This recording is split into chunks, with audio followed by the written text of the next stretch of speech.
Police brutality is a national security issue. Let me say that one more time. Police brutality is a national security issue. Now, some of you would say, well, how is police brutality connected to national security? One of the jobs that I did when I was in the military was force protection. And what we would do is when we would send U.S. forces to a location that we've never been to, we would have to look at the history of violence that was directed towards us so we can make the proper precautions or security measures to keep us safe. So let's talk about the security measures that the United States has done to keep itself safe from foreign aggression. When World War II happened, there was a council with FDR, and they asked him, or the discussion was basically, what are our biggest threats after Pearl Harbor had attacked? What do we fear the most? How can our adversaries exploit us? And there was two issues that came up. The first issue was the Japanese who were living on coastal areas who were sent in internment camps for the war. And these Japanese people were essentially in concentration camps for the duration of the war because they were a threat, because people didn't know if they could trust them.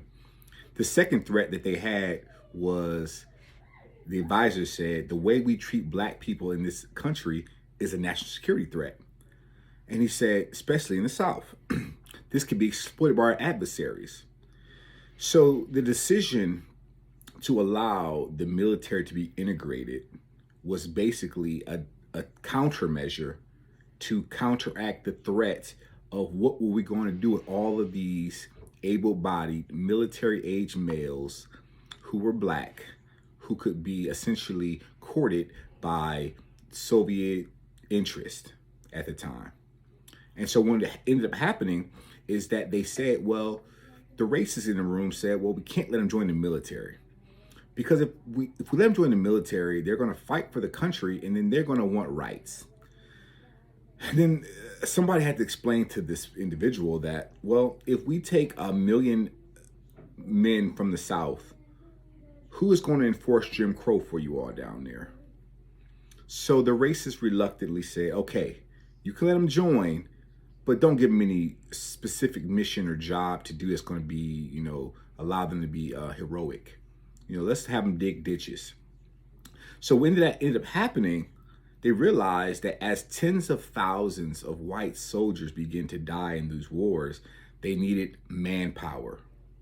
And that manpower, because of these shortages, it ended up letting black soldiers serve in combat functions and duties. And of course, they distinguished themselves with a lot of stuff and heroes and stories that have been lost to the histories. Now, how does that affect us today? And how it affects us today is because foreign adversaries will like to exploit any weaknesses that a country has before they go to war.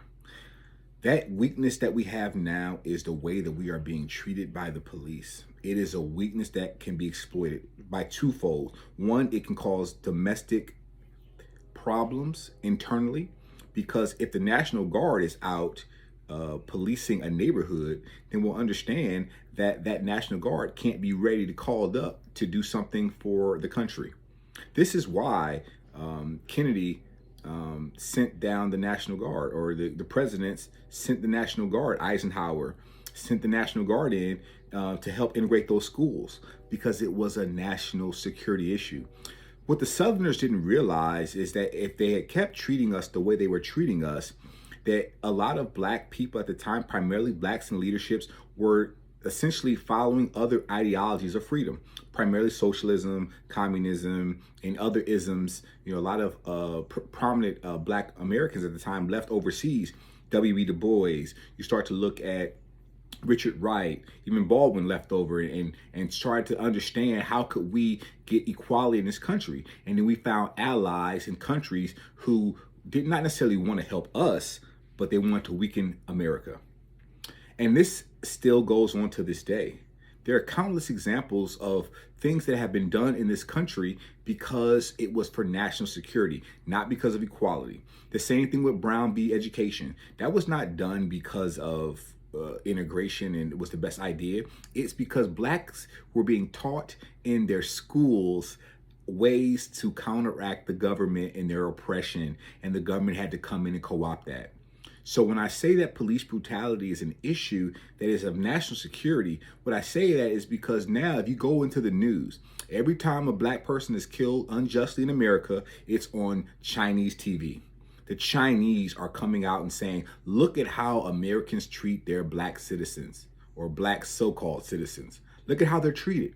And that does two things. One is it weakens our standing so that when we can say, well, look what you're doing to your citizens. It's a tit for tat. And ultimately, it allows people to see that we may not necessarily agree on everything. And I don't think that the idea is to agree, but I think the idea is that if we don't change quickly, you're going to see exploitation of our greatest national weakness, and it's how America treats black people.